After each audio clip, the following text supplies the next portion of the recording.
नमस्कार विद्यार्थियों। अब हम जो हमारा अगला पार्ट है 50 नंबर का हिंदी और हिंदी में भी हिंदी साहित्य की जो पुस्तक है साहित्य उसको हम पढ़ेंगे। ये 32 नंबर की आपको पता है चित्र।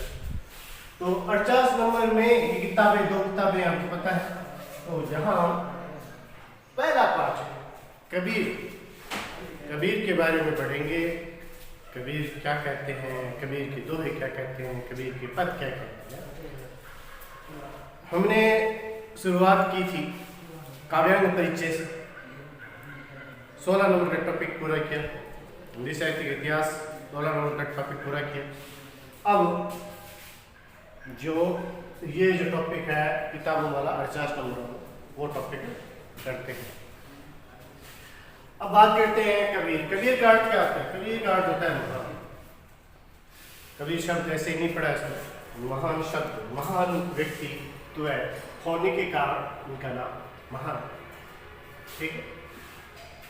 अब बात करते हैं इनके जन्म की। जन्म है 1398 में।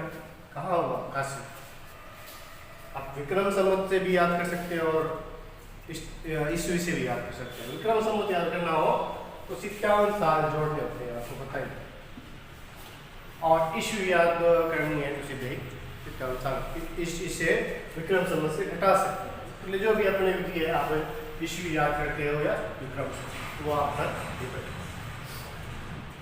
अब यहाँ देखिए मृत्यु कहाँ हुई है? 1518 में मर गए। अब देखो आपको पता है जीवन का जब अंतिम समय था, अंतिम दौर था, तो कबीरदास जी आपको पता ही है जो पाखंड थे उनको मानने वाले नहीं थे।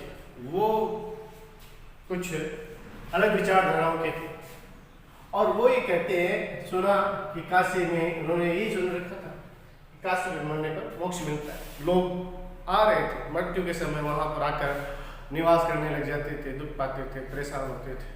कबीरदास जी ने कहा ये क्या है? भगवान तो हर जगह है, मोक्ष मिलना तो एक स्थान पर निश्चित नहीं। तो उन्होंने इसका विरोध किया और विरोध करने के साथ साथ ये काशी से जाकर मगहर में अपने प्राण त्यागते हैं। लोग तो आ रहे थे काशी में कि मरते समय अंतिम समय वहां हम व्यतीत करें, लेकिन ये उस बात का खंडन करने के लिए वहां से मगहर जाते हैं और वहां पर अपने प्राण त्यागते हैं। अब बात करते हैं इनके पूरे जीवन काल और कहते हैं व्यक्तित्व कर्तृत्व दोनों के। जन्म कहते हैं एक विधवा ब्राह्मणी के गर्भ से इनका जन्म होता है, लेकिन लोक लाज के कारण उन्होंने उसे लहर ताल नामक तालाब में इसे छोड़ दिया था। यानी लहर ताल नामक जो तालाब था उस तालाब पर इन्हें छोड़ दिया। किसके कारण? विधवा है, विधवा के बच्चा जन्म लेता है तो लोग कमेंट करेंगे, बातें उठाएंगे, इसीलिए वो उसे छोड़ देती है। अब नीरू और नीमा एक जुलाहा दंपति है। वो बैलगाड़ी से उस रास्ते से जा रहे थे तो एक शिशु की रोने की आवाज आती है और वो उस कमल के पत्तों में ढका हुआ मिलता है, तो वो उसे ले लेते हैं और उसका लालन पालन करते हैं। उसके बाद में गुरु रामानंद से वो दीक्षित होते हैं, शिक्षित नहीं होते। ध्यान रखना कबीर जी अनपढ़ है, उन्हें अक्षर ज्ञान नहीं था, लेकिन उन्होंने दीक्षा ली, दक्ष हुए और रामानंद जी से जाकर, रामानंद जी के जो 12 शिष्य आते हैं उनमें कबीरदास जी भी एक है। तो उन्होंने काशी में जाकर रामानंद जी से कह सकते हैं कि उन्होंने दीक्षा ली और ये भी कहा जाता है कि उसके बाद में शेख तकी से भी उन्होंने दीक्षा ली है। अलग अलग विद्वान कहते हैं कि उन्होंने शेख तकी से भी शिक्षा ली। तो गुरु का नाम आए तो रामानंद और शेख तकी भी लिखना है। पत्नी की बात करें, इनका विवाह लोई से होता है और उसके बाद में इनके एक पुत्र और एक पुत्री होती है जिसका नाम होता है कमल। ये तो इनके पारिवारिक जीवन के बारे में लिख दिया, जीवन परिचय के बारे में लिख दिया। अब जीवन परिचय के साथ साथ तुम्हें कवित्व परिचय भी लिखना है। यानी इन्होंने साहित्य को क्या योगदान दिया है, साहित्यिक दृष्टि से कितने महत्वपूर्ण है, ये तो जीवन के दृष्टि से महत्वपूर्ण बता दिया मैंने। अब उनका जो जीवन परिचय है, अब कवित्व परिचय में कितना महत्वपूर्ण है, अब वो देखेंगे। तो देखिए, पहले तो इनकी भाषा के बारे में बात करेंगे, क्योंकि आपको जब भी विशेष लिखना होता है व्याख्यान, तो भाषा के बारे में लिखना पड़ता है। भाषा सदुपड़ी या फिर पंचमेल खिचड़ी नाम दिया जाता है, अलग अलग विद्वानों ने दिया है। जैसे सदुपड़ी भाषा शुक्ल ने दिया है और पंचमेल खिचड़ी श्याम सुंदर दास जी ने दिया है। अब बताइए कैसे। कबीर जी क्या है, संत है। कबीर एक कवि होने से पहले संत है, एक समाज सुधारक है। तो उन्होंने जगह जगह घूमकर देखा कि क्या चीज सही है क्या नहीं है। जैसे आपने देखा होगा गुरु नानक और कबीर, उनकी एक खासियत है, ये जगह जगह घूमकर देखते हैं, जो सब अच्छी बातें उनको अपनाया, चाहे किसी भी धर्म से हो, किसी भी संप्रदाय से हो, और उन्होंने उन बातों को उन्होंने स्वीकार किया है। तो यहाँ आपको पता होना चाहिए अब कि ये ज्ञान मार्गी संत है। भक्ति काल में आपको पता है ज्ञान मार्ग, सगुण और निर्गुण, निर्गुण पंथ धारा है। उस निर्गुण पंथ धारा में ज्ञान मार्गी ये संत है, कवि है। अब निर्गुण क्या होता है, ज्ञान मार्गी धारा क्या, ये निर्गुण यानी भक्त दो प्रकार करते हैं, सगुण और निर्गुण। सगुण जो साकार रूप की प्रतिमूर्ति का पूजा करते हैं, जैसे आप विष्णु जी की मूर्ति है, श्री कृष्ण का रूप है, राम का रूप है, हनुमान जी का रूप है, या किसी भी देवताओं का रूप होगा ना, वो रूप को मानकर उसकी आराधना करते हैं, स्तुति करते हैं। चाहे राधा जी की करें, चाहे सीता जी की करें, चाहे किसी भी देवी देवता उनके रूप को मानेंगे और उन्हीं की आराधना स्तुति करेंगे। और दूसरे होते हैं निर्गुण, वो कहते हैं कि भगवान का कोई रूप नहीं होता है, आकार नहीं होता है, उनका कोई रंग नहीं है, रूप नहीं है, कह सकते हैं कहीं भी आ सकते हैं, किधर भी रहते हैं, हृदय में रहते हैं, तो निर्गुण मानते हैं। वो कहते हैं कि हर जगह मौजूद है और हर रूप में मौजूद है, तो इसीलिए वो निर्गुण संप्रदाय को मानते थे। तो यहाँ ज्ञान मार्ग क्या है, ज्ञान मार्ग देखिए। अब निर्गुण में भी दो धाराएं होती थी, एक थी ज्ञान मार्गी, एक थी प्रेम मार्गी। तो ये कहते थे कि भगवान को ज्ञान के माध्यम से प्राप्त कर सकते हैं। जब तक हमें हृदय में ज्ञान नहीं होगा, गुरु के माध्यम से हृदय में ज्ञान होता है और उसी ज्ञान से हम ईश्वर को प्राप्त कर सकते हैं। तो इनका जोड़ था ज्ञान की तरफ। हमें इस संसार में क्यों आए हैं, क्या है ये सृष्टि, क्या है ये ईश्वर, क्या है इस संसार में, सब कुछ वो ज्ञान के माध्यम से जानकर ईश्वर तक पहुंचना। और जबकि ये दूसरा इनका मार्ग है वो प्रेम मार्ग है। प्रेम मार्ग प्रेम करना ईश्वर से, ईश्वर को प्रेम के माध्यम से प्राप्त करना। अब कबीर कौन सी धारा के, ज्ञान मार्ग। ये कहते हैं पहले हमें ज्ञान प्राप्त करना होगा, और ज्ञान जब प्राप्त कर लिया तो हमें पता चल जाएगा क्या सत्य है, क्या असत्य है, क्या मिथ्या है, ये संसार क्या है, ये माया क्या है, ये ब्रह्मांड क्या है, ये ईश्वर क्या है। जब हम ये जान जाएंगे तो हम ईश्वर के सानिध्य में पहुंच जाएंगे। अब बात करते हैं इनकी जो रचना। हालांकि आपको पता है ये लिखते नहीं है, लेकिन इन्होंने जो अपने अनुभव के द्वारा जो ज्ञान प्रदान किया लोगों को, उनमें इनके एक शिष्य थे धर्मदास। उन्होंने उनकी जो वाणियाँ थी, जो पद थे, जो दोहे थे, उनको लिपिबद्ध कर दिया। यानी कह सकते हैं उनको एक किताब का नाम दे दिया, उसका नाम था बीजक। 1464 में उन्होंने उसे एक लिपिबद्ध रचना के रूप में ग्रंथ में बदल दिया, वो नाम था बीजक। उनके प्रमुख शिष्य कौन होंगे, धर्मदास। इस बीजक में 3 भाग है, जिसमें हम साखी, सबद और अमीन, ये दोनों तो आपके भी इस किताब में भी दिए। ये साखी, सबद, अमीन, ये तीनों पार्ट है। साखी साक्षी का शब्द, साक्षी मतलब जो उन्होंने खुद देखा है, जो महसूस किया है इस दुनिया में, क्या सही है क्या गलत है, ये संसार कैसा है, वो सब कुछ इन्होंने बता दिया। अब बात करते हैं वाणी का डिटेक्टर, तानाशाह कबीर। कौन है, कबीर। इसने कहा है हजारी प्रसाद द्विवेदी जी। क्यों कहा वाणी का डिटेक्टर कबीर को, क्यों कहा, कबीर है वो वाणी का डिटेक्टर है, तानाशाह है, क्यों कहा। आपको पता कि ये सिकंदर लोदी के समकालीन है। पता है, इन्होंने मुसलमानों या हिंदुओं पर कटाक्ष कर दिया था, यानी व्यंग्य कैसे सीधे कहते थे कि मूर्ति पूजा का विरोध किया। आपको पता है, मूर्ति पूजा का विरोध किया तो साथ साथ में मुंडन का विरोध किया, साथ में ये भी कह दिया कि आंकर पाकर जोहर के मस्जिद ले चुराए जा पर जा मुल्ला चढ़ीबाग दे बहिरा हुआ खुदा। ये जोर जोर से बोलते हैं ना, उनको व्यंग्य कर दिया कि ये जो कंकर पत्थर जोड़ के उन्होंने मस्जिद तो चुना ली, अब उस पर ऊपर चढ़कर वो जोर जोर से मुर्गे की तरह बांग लगाते हैं, क्या तुम्हारा खुदा है वो बहरा है क्या?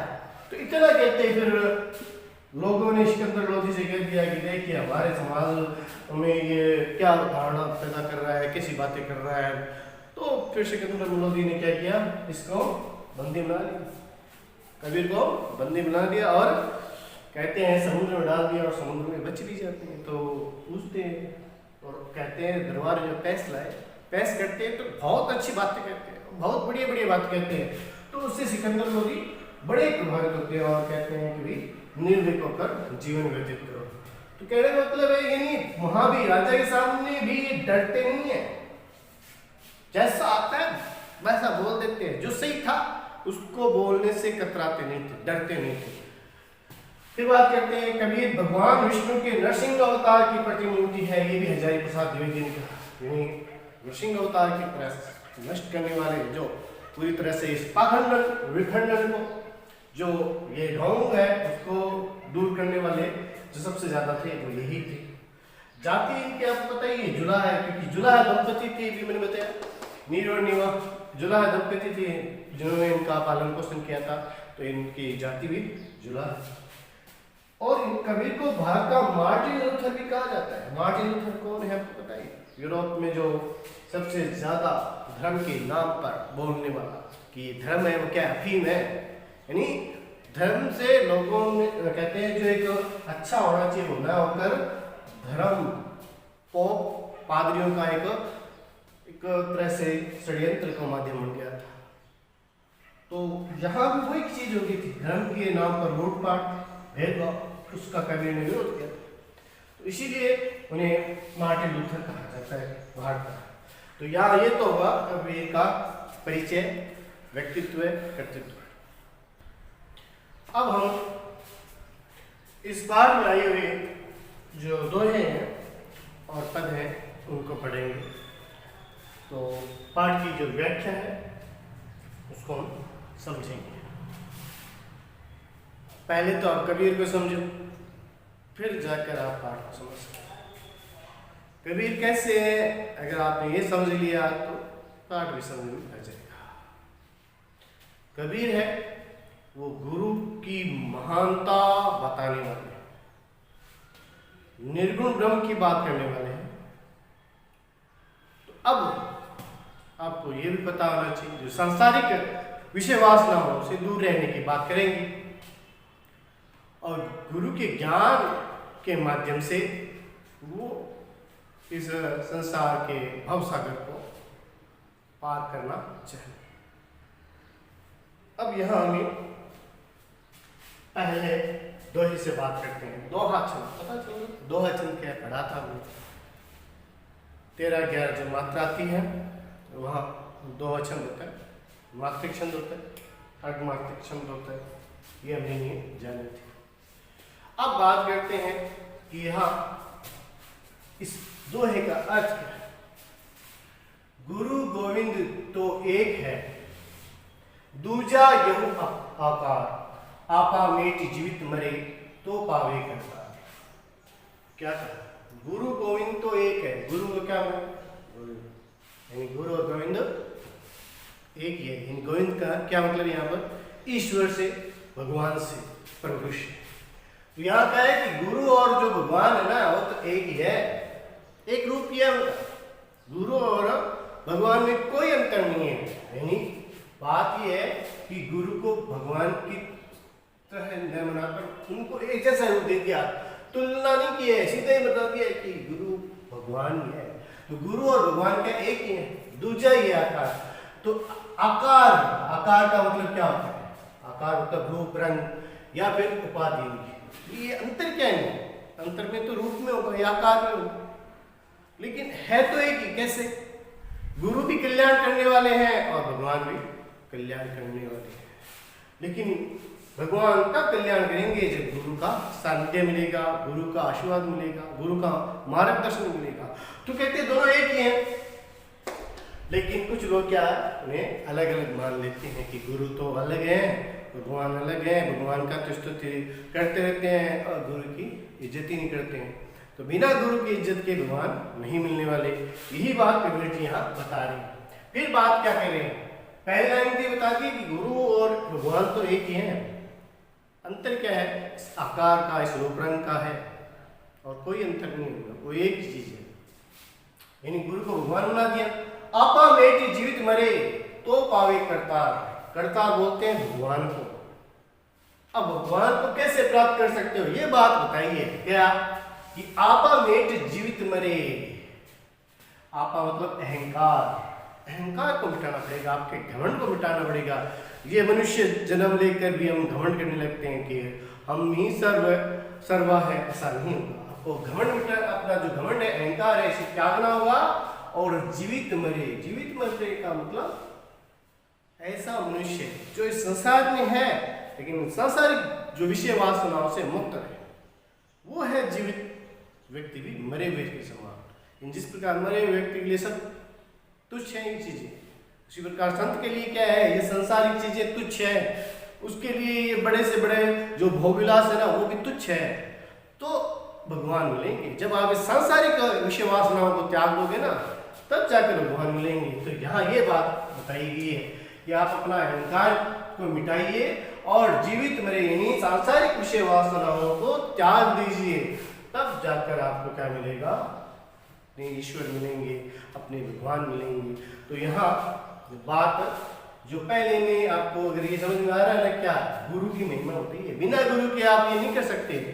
आपको ज्ञान कौन कराने वाला है? ईश्वर। ईश्वर का ज्ञान कौन कराने वाला है? गुरु। कि वे अपने को ये भगवान है, ये इस प्रकार मिलेंगे, ये आप उनको अहंकार त्याग कर प्राप्त कर सकते हो, या इनको सांसारिक विषय जो वासनाएं त्याग कर प्राप्त कर सकते हो। कहने वाले कौन है? गुरु ही तो बताएंगे। इसलिए गुरु महिमा होता है। आप जब व्याख्या कर रहे हो ना, तो आपको ये तो शुरुआत वाला आपको पता ही है कि आप मैंने आपको बताया संदर्भ, प्रसंग, व्याख्या और विशेष, ये चार बातें लिखनी है। चार बातें लिखनी है, उनमें आपको संदर्भ में क्या लिखना है तो ये समझो। संदर्भ में अब यहाँ आया ना, तो ये कबीर पाठ में कबीर के दोहों से लिया गया है। ये पद कहाँ से संकलित है? अपनी किताब है ना सरयू, सरयू में पहला पाठ कौन सा है? कबीर, और कबीर के दोहों से ये दोहे लिए गए हैं। तो ये तो संदर्भ हो गया कि कहाँ से ली गई है विषय वस्तु, वो बतानी है। प्रसंग यहाँ क्या बताया गया? पहले प्रसंग में क्या है? मतलब गुरु के बारे में बताया गया है, तो गुरु महिमा के बारे में बताया गया है। ये बात आपको इसमें बताना है कि कबीर गुरु की महिमा का वर्णन कर रहे हैं। व्याख्या जैसे मैंने बताया है कि गुरु और भगवान तो एक ही है, अंतर तो इनके आकार और रूप का है। कुछ लोग इनको अलग मानते हैं, मूर्ख है वो। तो आप भगवान को कैसे प्राप्त कर सकते हो? जब आप अपना अहंकार त्यागोगे और सांसारिक विषय वासनाओं को मिटा दोगे, त्याग दोगे, तब जाकर आप भगवान प्राप्त कर सकते हो, ईश्वर प्राप्त कर सकते हो। व्याख्या कर दोगे। फिर आपको विशेष लिखना है, तो विशेष में आप क्या लिखोगे? यहाँ पे तो दो है, छंद क्या है? दो है, क्योंकि ऊपर ही लिखा हुआ क्या है? कबीर के दोहे, तो सोचना ही नहीं है। रस भक्ति की बात कर रहे हैं, भगवान से भगवान की प्राप्ति, संतों की सत्संग की बात जो भी करेंगे वो भक्ति में करेंगे। अलंकार यहाँ पे क्या है? देखो, गुरु को क्या बना डाला? गुरु को गोविंद बना डाला, यानी इनको रूप दे दिया। तो रूप दे दिया तो कौन सा अलंकार होगा? रूपक। तो आपको यहाँ क्या लिखना है? रूपक अलंकार। अब भाषा, भाषा आपको मैंने शुरुआत में बता दी है, सदुपरी भाषा, तो ये भी आपको लिखनी है। यानी जब विशेष लिखोगे तो आपको लिखना पड़ेगा कि इनकी भाषा कौन सी है? सदुपरी। ठीक है। तो ये था पहले का कि हमें विशेष भी लिखनी है, व्याख्या भी करनी है, प्रसंग भी लिखना है, संदर्भ भी करना है। अब आपको चारों अच्छी तरह से समझ में आए होंगे।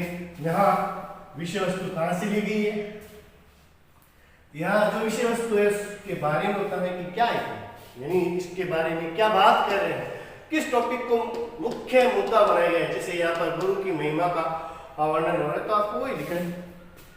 फिर पूरे जो दो का व्याख्या करनी है पूरा विस्तृत रूप से, और फिर विशेष जैसे मैंने बताया विशेष में आप इस प्रकार से एक आप ये भी लिख सकते हो, इसमें गुरु महिमा का वर्णन हुआ, ये भी विशेष है इसमें। इसके अलावा जैसे छंद, यहाँ छंद मैंने बता दिया दो, आप ये आप पाठ में लिखा हुआ है, ज्यादा इधर सोचने की जरूरत नहीं है। और ये भी लिखा हुआ है कि यहाँ रस कौन सा है, भगवान की बातें कर रहे हैं, ईश्वर की बात कर रहे हैं, तो ये भक्ति रस हो गया। रूपक, गुरु को क्या बना डाला, गोविंद, और शब्दप्रिय भाषा ये है। इसके अलावा अनुप्रास अलंकार आप हर में लिख सकते हो, ये तो मैं आपको हर बार बताता रहता हूँ, वो मैंने लिखा नहीं है अनुप्रास अलंकार, क्योंकि वो आप खुद लिखते ही रहते हो। कुछ विशेष होगा वो मैं जरूर बताऊंगा। अगला देखिए, ये तो था पहला। दूसरा, ज्ञान प्रकाशा गुरु मिला सो जिनी बिसरी जाए, जब गोविंद कृपा करी तब गुरु मिलिया। पहले में ये बताया गया था कि गुरु की महिमा ही है, लेकिन यहाँ भी गुरु की महिमा ही है। पहले में गुरु की महिमा, लेकिन यहाँ गुरु की महिमा को थोड़ा विस्तृत वर्णन कर दिया। कैसे कि ज्ञान प्रकाशा गुरु मिला सो जिनी बिसरी जाए। यहाँ ये देखिए, पहले इस लाइन का वर्णन करना पड़ेगा, थोड़ा सा ध्यान रखना। इसमें क्या होता है कि व्याख्या जब करते हो ना, थोड़ा पूरा ध्यान रखना पड़ता है। अब यहाँ देखिए कि भगवान की कृपा हुई, जब हमें ईश्वर की कृपा होती है तब जाकर क्या मिलते हैं, गुरु मिलते हैं। ईश्वर कृपा करेगा तब जाकर गुरु की प्राप्ति होगी, और जब गुरु मिलेंगे तब क्या मिलेंगे, ज्ञान रूपी प्रकाश का, हमें ज्ञान रूपी प्रकाश मिलेगा। कह सकते हैं ज्ञान का प्रकाश हमारे हृदय में विराजमान होगा, ज्ञान उपजेगा। ईश्वर तो सिर्फ हमें गुरु देगा, और गुरु क्या देगा, ज्ञान। और तब क्या होगा, उस मिले हुए ज्ञान को तो भी समझ जाना, यानी भुला मत देना, क्योंकि इतनी कठिनाई से तो हमें ये सब कुछ मिला है। भगवान बहुत कह सकते हैं इतने सालों बाद में तो इतनी कृपा की, गुरु मिले, और गुरु मिलने के बाद में क्या हुआ, ज्ञान मिला, और वो ज्ञान को क्या कर देगा, ऐसे भुला देगा। तो ऐसा उस ज्ञान को नहीं भुलाना है। तो कहना है ज्ञान की प्राप्ति कैसे होगी, ज्ञान की प्राप्ति तो गुरु से ही होगी। ज्ञान हमारे हृदय में सच्चा ज्ञान कौन देगा, गुरु देगा। तो यहाँ ये पूरी बात बताई गई है। ये चीजें तो सेम रहेगी, जहां अलग होगा मैं आपको जरूर बता दूंगा कि इसमें अलग ही है। पीछे लागा जाए था लोक वेद के साथ, आगे थे सतगुरु मिलिया दीपक दिया था। अब यहां देखिए क्या बात करें कि पीछे लागा जाए था लोक वेद के साथ। यहाँ पुरानी परंपराएं रीति रिवाजों का फिर खंडन करते हुए कह रहे हैं कि मैं उन पुरानी परंपराओं या लोक वेद पुरानी परंपराओं को मानता हुआ उनके पीछे अनुसरण करता हुआ उनके पीछे चल रहा था, उन्हीं के रीति रिवाजों को मानते हुए ईश्वर कैसे प्राप्त करना है, जैसे कर्म कांडों के माध्यम से।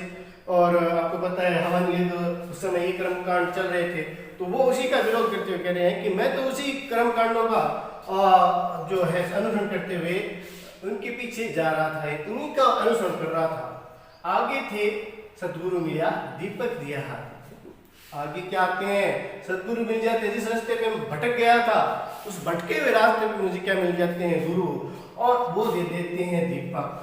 दीपक यहाँ पे क्या है, ज्ञान रूपी दीपक दे देते हैं, मुझे वो सही रास्ता बता देते हैं कि ये जो तू भटक रहा है वो गलत भटक रहा है, तुझे ईश्वर का श्रवण करना है, नाम का स्मरण करना है, भजन करना है, कीर्तन करना है, जो वो बता रहे हैं। कौन, गुरु। गुरु ने क्या दिया, दीपक रूपी, या फिर कौन सा अलंकार आएगा, रूपक, क्योंकि दीपक का रूपी जो ज्ञान था वो उन्हें दे दिया। तो यहाँ कहना चाहते हैं कि मैं तो भटक गया था, सांसारिक मोह माया में आकर मैं क्या हो गया था, भटक गया था, और भटक कर रास्ता पूरी तरह से कह सकता हूँ भूल चुका था किस रास्ते पे चलना है। लेकिन मुझे गुरु मिल जाते हैं, और गुरु मुझे क्या देते हैं, ज्ञान रूपी दीपक देते हैं, फिर मैं सही रास्ते पे जाता। तो यहाँ पे गुरु की कृपा की बात की गई है, गुरु कृपा के बारे में बात कर रहे हैं। फिर देखिए, बूढ़ा था पे उबरा, गुरु की लहरी चमक, घेरा देखा जर्जरा, तब उतरी पड़े फरंग। अब यहाँ पे बताइए, बात भी कर रहे हैं कि भी ये जो बूढ़ा मतलब डूब रहा था लेकिन उबर गया। मैं तो क्या कर रहा था, डूब रहा था, लेकिन क्या हो गया, उबर गया, यहीं बच गया। कैसे? गुरु की लहरी चमकी, गुरु की ज्ञान रूपी जो लहर आती है, या चेतावनी रूपी चेतावनी रूपी जो लहर है, उस चेतावनी रूपी लहर से क्या मैं बच जाता हूँ। कैसे बचा? मैं तो डूब रहा था, इस सांसारिक भव सागर में मैं तो डूब रहा था, लेकिन गुरु रूपी जो चेतावनी रूपी जो लहर आई थी, उसने मुझे क्या कर दिया, ऊपर ले गया या बचा लिया। घेरा देखा जर्जर, घेरा होता है बेड़ा, मतलब जो बड़ी नाव होती ना, कह रहा है जिस समय ये संसार को पार करने लग रहा था, वो तो क्या थी, जर्जर थी, टूटी हुई अवस्था में थी। लेकिन क्या हुआ, तब उतरे पड़े फरंगी। जब मुझे गुरु की चेतावनी मिली, ज्ञान मिला, तो मैं क्या करता हूँ, उसे तुरंत जल्दी से द्रुत गति से उतर जाता हूँ। यानी इस प्रकार से इस भव सागर में डूबने से बच गया। कहने मतलब है, गुरु के ज्ञान से ये सब कुछ प्राप्त होता है। गुरु ने मुझे सही रास्ता दिखा दिया कि मैं इस विषय वासना रूपी जो भव सागर में फंस गया था और डूबने वाला था, लेकिन गुरु की चेतावनी रूपी लहर ने मुझे बचा लिया। ठीक है, देखिए अब अगले दोहे की बात करते हैं। कबीर चित चमकिया चहुं दिशि लागी लाए, कबीर चित चमकिया चहुं दिशि लागी लाए, हरि सुमरिन हाथों घड़ा देगी लेहू बजाए। कबीर जी बड़ी ही एक बात और ये बता रहे, वो कह रहे नाम स्मरण, किसकी? नाम स्मरण। ये नाम स्मरण की महत्ता बता रहे हैं यहाँ पर, वो नाम स्मरण की महत्ता, यानी भगवान का नाम जपना चाहिए, उसी का महत्व बताइए। कबीर चित चमकिया चहुं दिशि लागे, कबीर जी कह रहे हैं चारों दिशाओं में आग लगी हुई है। कौन सी आग? त्रिविध। कौन सी? दैहिक, दैविक और दैहिक, दैविक और दैहिक शारीरिक, दैविक जो भी ईश्वरीय घटनाओं द्वारा होती है, और भौतिक प्राकृतिक आपदा जो भी होती है वो। तो यह कहने पड़ता है कि इनसे जो ताप अग्नि हृदय में लगी है, उससे उनका हृदय चकित हो रहा है, अचंभित हो रहा है या चिंतित हो रहा है। तब कबीर जी क्या कह रहे हैं, उसे बता रहे हैं कि हरि सुमिरन हाथों घड़ा देखे लो जाए, कि इस आग है ना, इस विषय वासना रूपी आग, इसको कैसे बुझाना है? हरि सुमरण रूपी जो घड़े हैं भर भर के इस पर उड़ेल तू, ये अग्नि जो सांसारिक ये सांसारिक तापों द्वारा जो ये आग लगी है अपने हृदय में, इसको कैसे बुझाना है? हरि सुमरण रूपी पानी से, उस पानी को भर भर के घड़ों से जल्दी तो इसको बुझाते हैं। रूपक हरि सुमरण रूपी घड़ा। तो यहाँ रूपक अलंकार का प्रयोग हुआ है कि ये जो हमारी विषय वासना रूपी जो आग लगी हुई है, दैहिक, दैविक, भौतिक त्रिविध आग लगी हुई है, उसको बुझाने का एक ही उपाय है, और वो है भगवान के नाम का श्रवण कर। तो बार बार भगवान के नाम का जितना ज्यादा जाप करेगा, ये जो अग्नि है, ये जो ताप है, त्रिविध ताप है, ये तीनों ही ताप शांत हो जाएंगे। तो शांत, इनको ठंडा करने का, इनको बुझाने का एक ही तरीका बताया है, और वो बताया गया है भगवान के नाम का स्मरण करने का। फिर देखिए, पार ब्रह्म के तेज का कैसा है अनुमान, कई बे को शोभा नहीं देखेंगे। यहाँ आपको पता है कबीर जी निर्गुण ब्रह्म की उपासना करने वाले हैं और ज्ञान मार्गी हैं। तो कहते हैं कि जो निर्गुण ब्रह्म है, यानी पार ब्रह्म ईश्वर है, उनका जो तेज है, उनका जो रूप है, उसका क्या है, कोई भी कह सकते हैं उन अनुमान लगाकर बता नहीं सकता।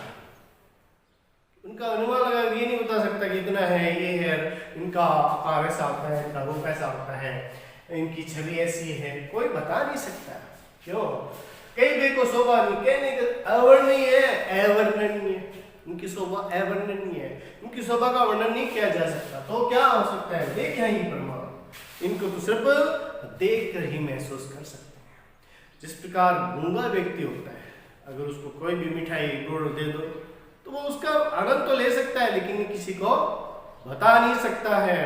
वैसा ही वैसा यहाँ बताया गया है कि निर्गुण ब्रह्म का जो हम दर्शन करते हैं वो कैसे हैं, वो हम नहीं जान सकते हैं। कोई दूसरे व्यक्ति को हम नहीं बता सकते हैं उन्हें ये अपनी भावनाओं को कि किस प्रकार से ईश्वर होते हैं, किस प्रकार का उनका रूप रंग है। तो यहाँ निर्गुण ब्रह्म को सिर्फ खुद देखने पर, खुद उसका साक्षात्कार करने पर पता चलता है, अन्य व्यक्तियों को नहीं पता चलता। ये बात कही गई है। फिर देखिए, चिंता तो हरि नाम की और नचित दास कबीरदास जी कहते हैं मुझे तो एक ही चिंता रहती है, और वो तो क्या है? चिंता हरि नाम की। मुझे तो हरि नाम की चिंता रहती है कि मैंने भगवान का नाम लिया कि नहीं लिया। और नचित दास, और मुझे कोई चिंता नहीं। कबीर जी कहते हैं मैं तो एक ही चिंता रहती है, सुबह उठते रात को सोते बस भगवान का नाम लेना है, इसके अलावा कोई भी चिंता नहीं है। जे कछु चितवे राम बिन सोई काल की पास। यहाँ देखिए कहते हैं इसके अलावा कोई और चिंतन करता है, मनन करता है, और किसी के बारे में चिंतन करता है, और किसी के बारे में मनन करता है, राम बिन मतलब राम के बिना। राम के बिना, यहाँ राम दशरथ का नाम नहीं है, राम की बात करें ना, ये दशरथ पुत्र राम नहीं है। तो कौन सा राम है? ये निर्गुण ब्रह्म राम है। उनका कोई आकार नहीं है, कोई रूप नहीं है। तो कि इस राम यानी राम को छोड़कर और कोई चिंता मनन करता है, चिंतन करता है, मनन करता है, तो क्या होता है उसका? सोई काल के पास। वो किसके पास चला जाता है? काल के पास चला जाता है। तो यहाँ बताया गया है कि बस एक ही चिंता करनी चाहिए भगवान के नाम की। तो यहाँ भी क्या है? नाम स्मरण का महत्व बताया गया है। फिर देखिए यहाँ भी नाम स्मरण का महत्व बताया गया है। कहा गया है कि हमें एक ही चिंता होनी चाहिए भगवान का नाम लेने की, इसके अलावा कोई चिंता नहीं करनी चाहिए। अगर कोई ऐसा करता है तो सीधा सीधा वो व्यक्ति काल के पास चला जाता है। तो यहाँ पे चित्तवे चित्तवे से यमक अलंकार है, क्योंकि यहाँ पे चिंता करना और एक चिंतन करना, तो ये ध्यान रखना इसमें, ठीक है। और तो वही बातें रहेगी, वही भाषा रहेगी, वही छंद, दो ही छंद रहेंगे, तो वही चीजें सिर्फ आपको याद रखना यार। यमक अलंकार नैना अंतर आओ तू नैन झाँप तो ही ना हो देखो और तू ना तुझ देखन दो।